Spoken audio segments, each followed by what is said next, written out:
Welcome into OutKick, the show. I am Clay Travis, your fearless leader. I hope all of you are having fantastic Wednesdays wherever you may be across the country. I want you to know PrizePicks, America's #1 daily fantasy sports app. It's just you against the number with PrizePicks. You can play in Georgia, California, Texas if you're feeling left out. 13 million people have downloaded the app and are playing every single day. You can get hooked up right now. Use code OutKick. You get $50 when you play $5.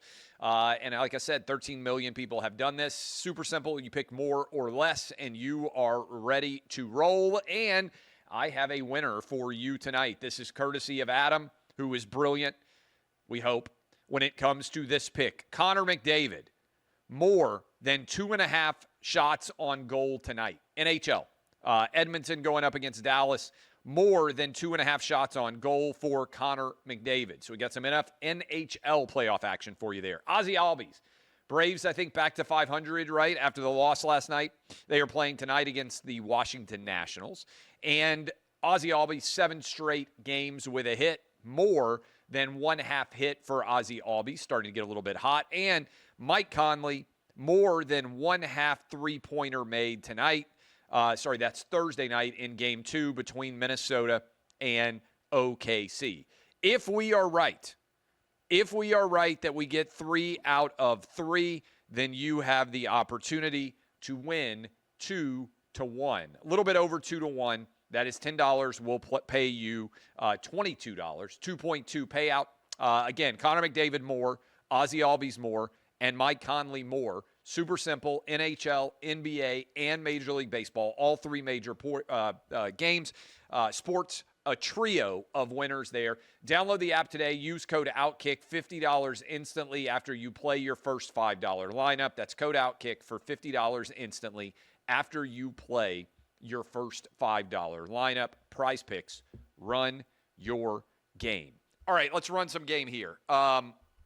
Jake Tapper, you may have heard, has released a book and is getting absolutely lit up all over the United States right now. And I want to give credit to Megyn Kelly, who, metaphorically speaking, didn't put a couple of bullets in Jake Tapper. She stood over him and emptied the entire clip.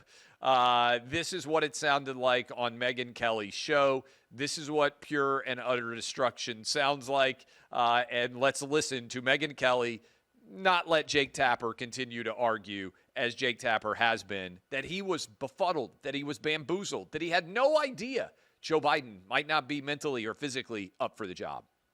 Fear, we were covering all of these. It wasn't just falling down. It was getting lost. It was some of the stuff you report in your book, we knew and we were reporting on, like the multi-jump cuts in the videos of him, where it was obvious he couldn't get through a 1-minute take. It was clear to us that he was using teleprompter, and there was some reporting on that at the time, all of which the White House was denying. Now, the current White House, I have some connections. With the Joe Biden White House, I had none. But you did. There was an attempted cover-up. It could only ever work if you allowed it, if the press allowed it. Some of us tried not to, and some of us were complicit. The Biden White House did not like me. Okay, I do not have great connections with the Biden White House. Well, clearly, you have a lot of sources. You say you talked to over 200 sources for this book. So you have some election, you could have called and worked. No, that's the point, is that they were not being honest. That's how did the Wall Street Journal get it in June of 2024? And Jake Tapper and CNN couldn't find sources for this story then before he dropped out? Annie Linsky and Siobhan Hughes did an amazing job in their reporting. And they should be heralded, and I heralded them. I had them on my show right after the debate to talk about their great reporting. But Annie Linsky, after the debate, but you did not put them on when they published that story, which was before the debate. Correct. I don't know what the booking situation was, but it wasn't because I didn't want them. I'm sure I said that day, let's book. I'm sure I said that day, let's book that. Did they? Yeah, you put on a Democrat, and you allowed the Democrat to rip on the report as a Rupert Murdoch sponsored hit piece. No. It's just Megyn, that's Megyn, what happened. If we're going to do this, let's just stick to the facts here, okay?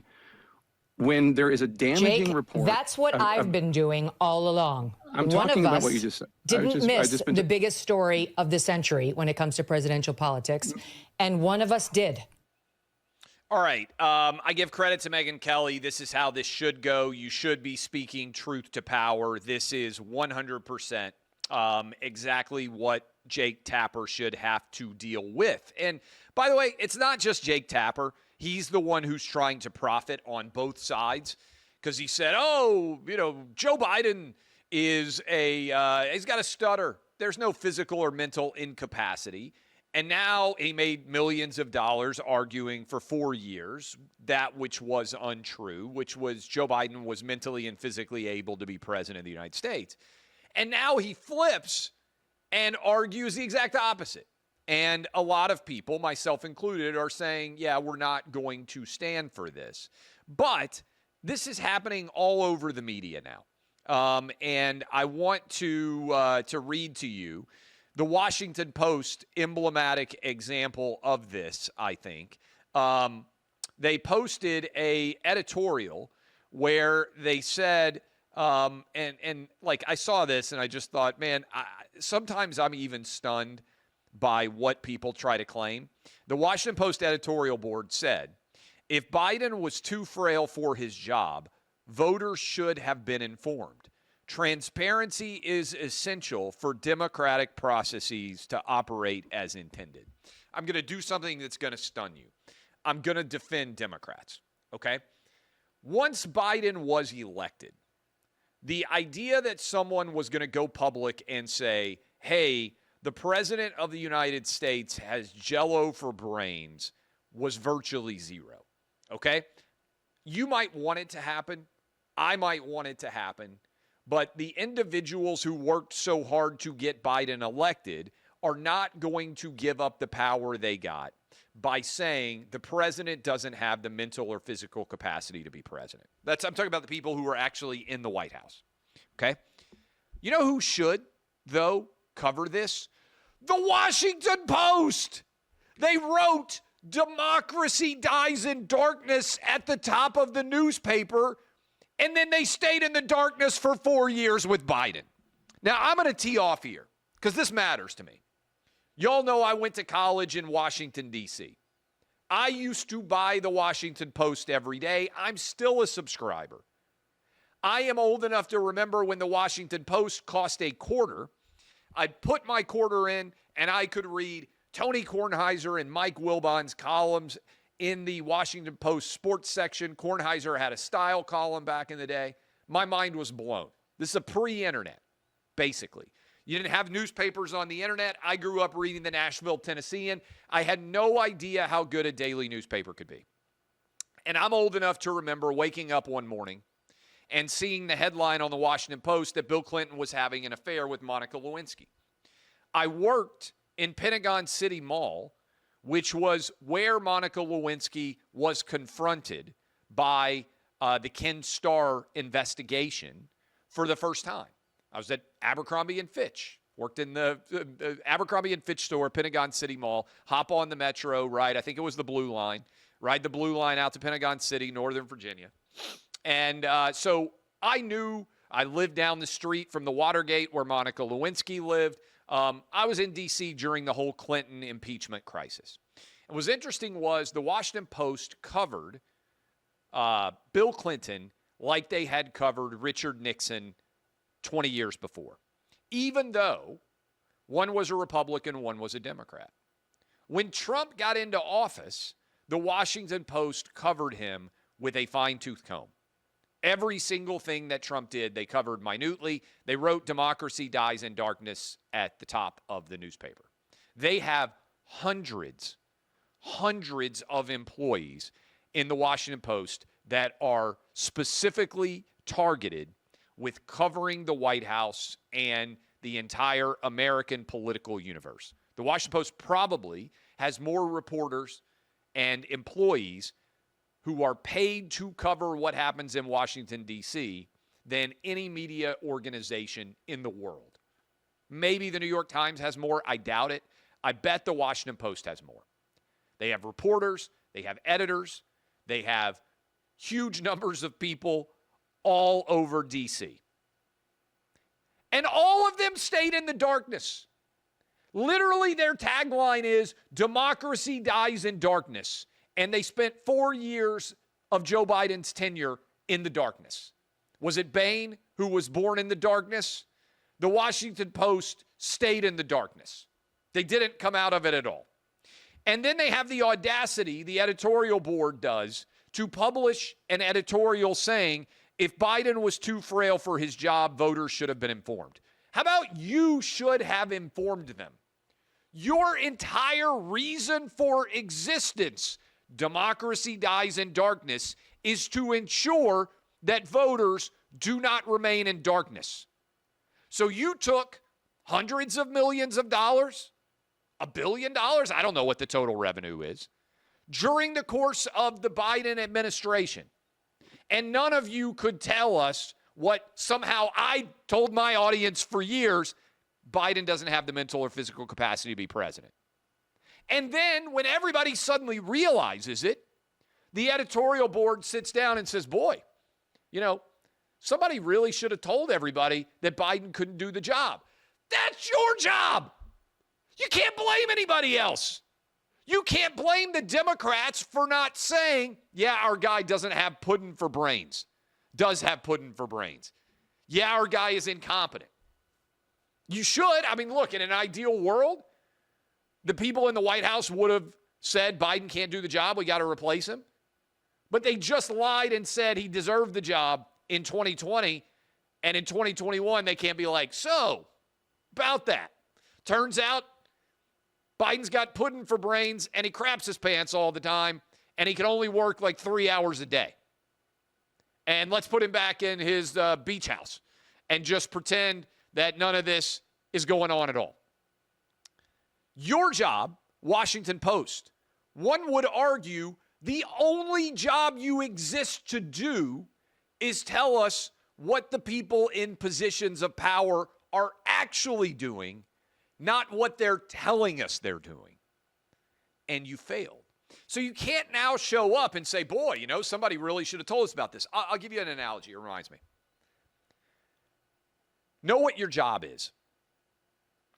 Norm Chow tells a great story. I always love it because I think it's perfectly illustrative of people taking on jobs and suddenly realizing what that job entails. Norm Chow is a great offensive coordinator for a long time. Offensive coordinator with the Southern Cal for a lot of their dominant teams. Offensive coordinator with Tennessee Titans. He gets promoted. I believe he was promoted to the head coach of Hawaii. I think Norm Chow's from Hawaii. I think he got promoted to the Rainbows head coach. Adam, look this up. Make sure that I'm right about where Norm Chow was the head coach. First year that he was the head coach, he told me this story himself at one point in time. And I think he said it publicly, but regardless, it's a perfect example. Said he was standing on the sideline wearing his headset. One of the first games he coached as a head coach. He's watching. Close game. Clock's ticking down. And he has the thought as he's watching the clock ticking down, boy, somebody really should call a timeout. Couple more seconds pass. And then he's like, oh, wait, I'm the head coach. I've got to call the timeout. And I think it's such a perfect distillation of realizing that you have a job that you may not have had before, and that if you don't do it, no one else will. Your job as the head coach is to call that timeout and not let the clock tick down any further. But even if you've prepared for that, until you find yourself in that setting, you have to realize, oh, that's me now. That's the Washington Post. They covered Nixon aggressively, forced him out of office. They covered Clinton aggressively, almost forced him out of office. They covered Bush aggressively. They covered Trump aggressively. I'll say they gave Obama a pass, but nothing like they gave him a pass compared to Biden. And then you have the audacity to tell me, hey, somebody should have told us about what was going on in the White House. That's the entire reason you exist. And if you're not going to do that job, then why should the company even exist? Why should the company exist if you're not going to speak truth to power. Norm Chow was the head coach of University of Hawaii, so that analogy is correct. But when I see a story like that, it really pisses me off. This also pisses me off. So shame on the Washington Post. And to be fair, I think Jeff Bezos is trying to rectify all of the failures at the Washington Post because the paper should be good. It should be the kind of place that would have reported on Joe Biden having pudding for brains, but they didn't do it. And so if I'm Bezos, I'm sitting around saying, what went wrong? How was this systemic flaw? How did this happen? And how do we fix it? And it seems to me somewhat that he is trying to. I want to play this. Speaking of getting everything wrong, we put together a clip. Adam did, I believe, or somebody did. This is Joe Scarborough on Morning Joe saying that not only is Biden really good at his job as president in March of 2024, that this is actually the very best version of Biden. Again, not only is he good at his job, that this is the very best Biden there's ever been. And as this clip will show you, FU said Joe Scarborough on Morning Joe, MSNBC, if you don't see it too. And he was just asked about this on, this is the Mark Halperin show. Mark Halperin was one of the writers of the great book Game Change, and which is behind the scenes story about the 2008 presidential campaign, I think. And now he does this show Two-Way, where they try to get a divergence of opinions. And Joe Scarborough comes on, and Scarborough is confronted with this clip and says, basically, I wouldn't change anything. Watch this. Let's talk about you and your famous argument in 2024 before the debate about saying best Biden ever. This gets a lot of, here's now what you said in the wake of that meeting. This is 105, please, on Morning Joe. As I've said here on the show over the past couple weeks, I've spent a good bit of time with Joe Biden. I've spent a couple of hours with Joe Biden, sitting, talking, going around the world as far as talking issues, talking the economy, talking inflation. He's cogent. But I undersold him when I said he was cogent. He's far beyond cogent. In fact, I think he's better than he's ever been. Intellectually, analytically, because he's been around for 50 years. And, you know, I don't know if people knew this or not, Biden used to be a hothead. Sometimes that Irishman would get in front of the reasoning. Sometimes he would say things he didn't want to say. This is, and I don't really, you know what, I don't really care. Start your tape right now, because I'm about to tell you the truth. And F you if you can't handle the truth. This version of Biden, intellectually, analytically, is the best Biden ever. But looking back at that, do you say, well, it was misleading to say best Biden ever without caveating it and say, except on the days when he's not the best Biden ever? Well, but I never saw those days personally. Well, you did, because you saw him address a dead congresswoman, and you saw him in South Carolina. The dead congresswoman, yeah. Yeah, well, more than that. I mean, I can show you. I can show you the RNC clip reels. There were plenty of days in public when he was not the best Biden ever, and of course, shortly after, he stumbled and bumbled around. Mark, I mean, yeah, he certainly did. Donald Trump did. Other politicians did.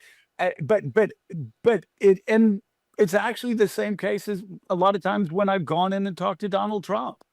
We've gone to Donald Trump, and I've heard the media narrative around Donald Trump, and certainly I've been very critical of Donald Trump. And when I leave, I have a better understanding, just like Jeffrey Goldberg did a couple of weeks ago, I have a better understanding of where Donald Trump is mentally, if Donald Trump is losing it, like, you know, people have said through the years or not. And so again, am I going to look at a clip that's gone viral and pay more attention to that than 2.5, 3 hours I had with a guy one-on-one going around the world? No, I'm just not going to. I don't know how Joe Scarborough ever comes back from this. I don't, because he was basically the Iraqi minister of information. The guy who, if you remember back in the day, was standing on the street denying that the Americans had taken over Baghdad while the Americans were taking over Baghdad. He was the chief disinformation, misinformation purveyor of anyone in media. He was Biden's chosen liar. And he lied to his audience there he says he basically wouldn't change anything. And the reality is that he's a moron. Either he's a complete moron. There's only two options. Either he's a complete moron, or he was effectively acknowledged and paid as a propagandist by Joe Biden to tell his audience something that is 100% not true. There's only two options. And he seems to be trying to say, well, I was fooled. That's not an option. I don't buy it. If I can watch Joe Biden and tell that he has dementia and that he's not physically able to be president, and I've never met him, and I can judge that, then how in the world can you argue, with all of your experience of knowing Joe Biden, including your wife knowing him for 50 years, that this is the best version of Joe Biden?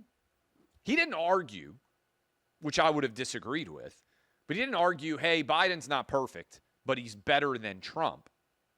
That's an argument that I would have disagreed with, but at least it would not be a lie. 82-year-old Joe Biden, as everyone saw on June 27th, is nowhere near the best version of himself. And so to argue that is absolutely, in my opinion, it ends your career as someone who can be taken seriously. Now, if you want to go work in Democrat politics and you want to be a professional propagandist like Karine Jean-Pierre or Jen Psaki, that's fine. But you're not that in theory. You're talking to your audience in what is supposed to be a rational, reasoned, intelligent fashion, and you're lying to them. And I don't think Joe Scarborough ever comes back from this. I really don't. I think he's finished. Speaking of lies, there is an investigation right now into WNBA fan racism, of which there is zero evidence that it ever occurred, but everyone in media is treating as if it is a hugely important and consequential allegation that deserves to be treated as such. I'm here to tell you it does not, okay? I don't know a single Indiana Fever fan. But here's what I'll tell you in general.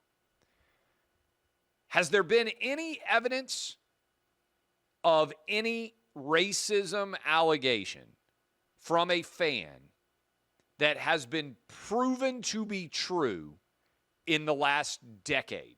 This story happens all the time.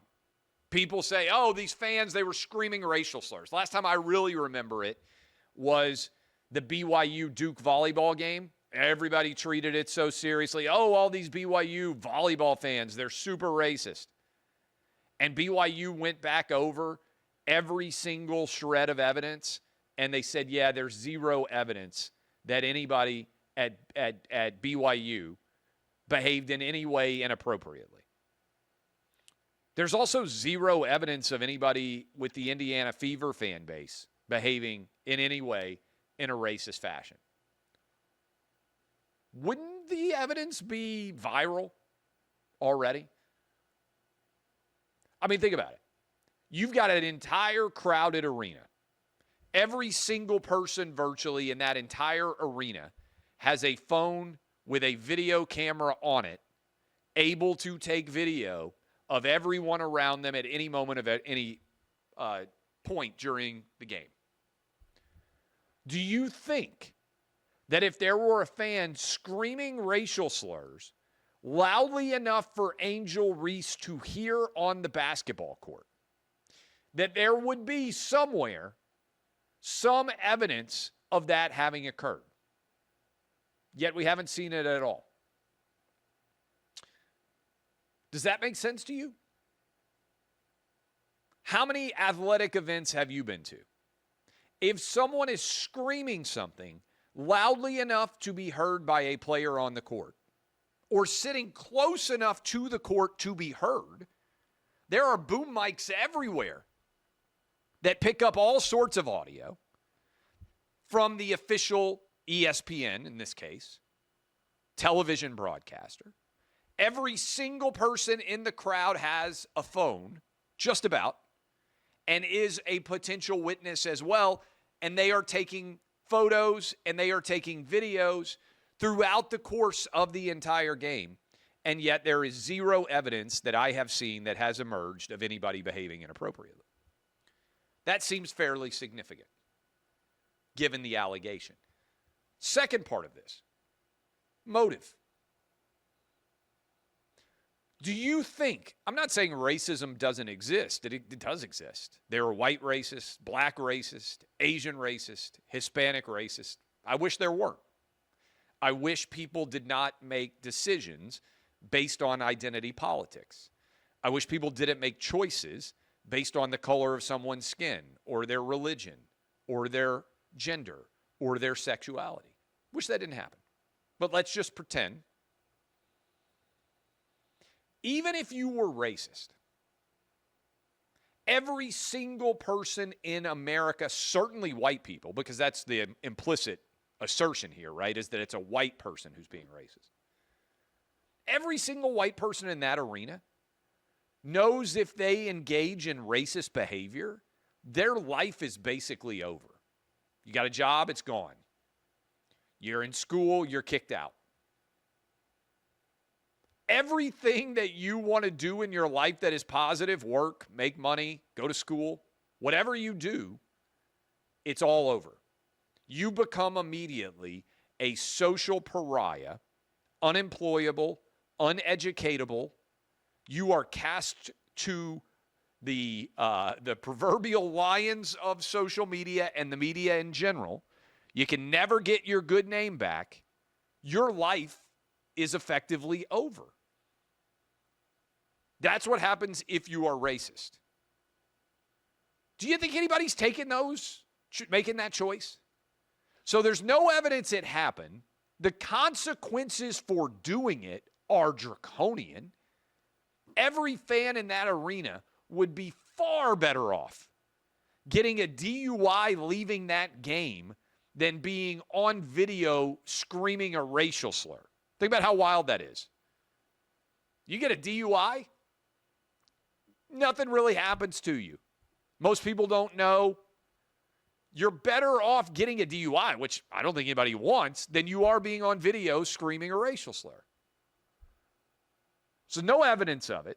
There's huge consequences if you do it. And yet it's treated as if it occurred.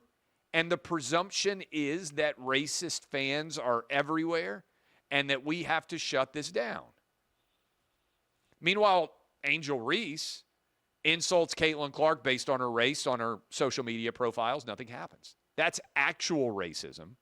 That's actually directed by a player at another player. Nobody cares. And I think, so look, maybe I'm wrong.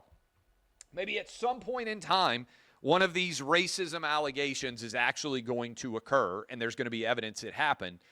I'll be surprised if it ever does. But what we do know is that racism from Angel Reese directed at Caitlin Clark directly happens on Angel Reese's social media account. Nobody does anything about it. Despite the fact that the WNBA, as OutKick has reached out to, has expressed its unwavering lack of tolerance for racism. So we're really not dealing with racism here. We're just dealing with one particular type of racism, which is white to black, otherwise black to white, Hispanic to Asian, black to Asian, none of it matters. It's only white to black racism the WNBA actually cares about. Remember when Stop Asian Hate was a thing for like 6 weeks? And then all the videos came out? And it was determined that almost exclusively the violence against Asian people was being perpetrated by black people. And the story just vanished. There's all these videos of black people just walking up and knocking Asian people out. East Coast, West Coast. People tried to say, oh, this is because of COVID. This is Trump supporters. Comes out, it's just black guys walking up, beating the crap out of Asian women, Asian men. Vanishes. Story doesn't even get talked about anymore. I guess we stopped Asian hate. Or did we find out that white people weren't behind Asian hate, so it wasn't that big of a thing? From a sports perspective, by the way, it's the latter. From a sports perspective, I want you to think about this. Most leagues, when stars enter the league, even if they don't look like most people in the league, those new stars have been accepted, and it has led to a massive increase in the amount of money that is able to be made in that sport. Let me give you a couple of 21st century examples. Venus and Serena Williams come to women's tennis.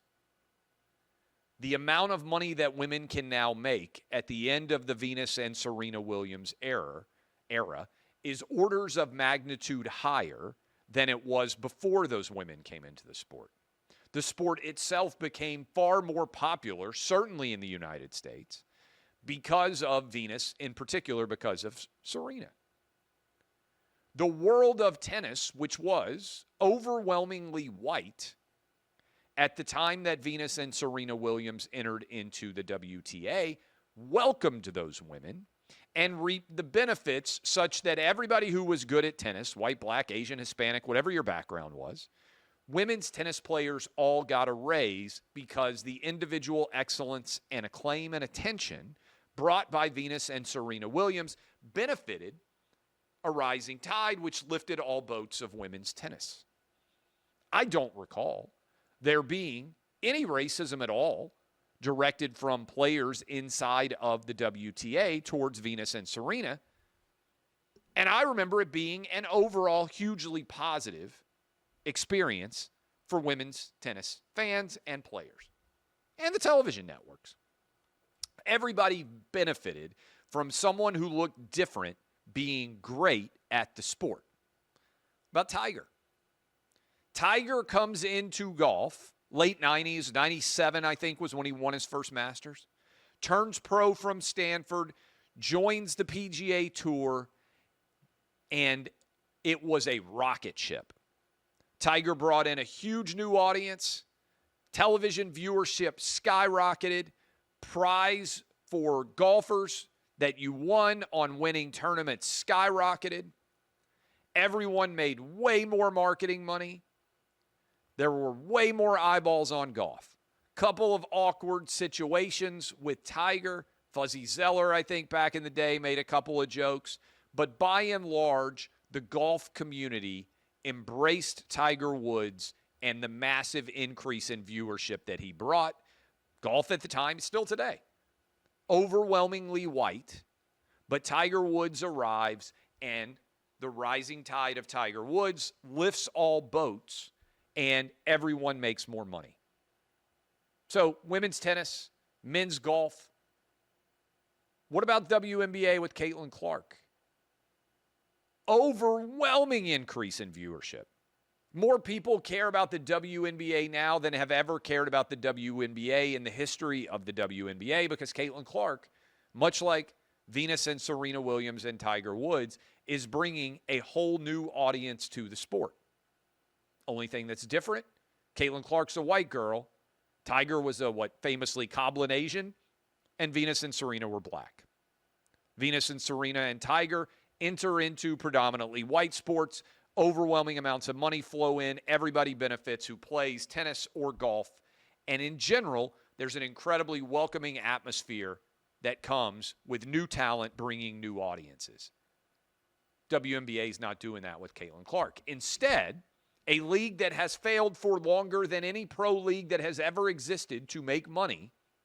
In fact, there probably are few businesses in the world that have existed for as long as the WNBA has existed and never turned a profit, gets a meteor, a comet, a star streaking across the night sky, thrust into their league that suddenly everybody cares about. She looks different than the average WNBA star has historically.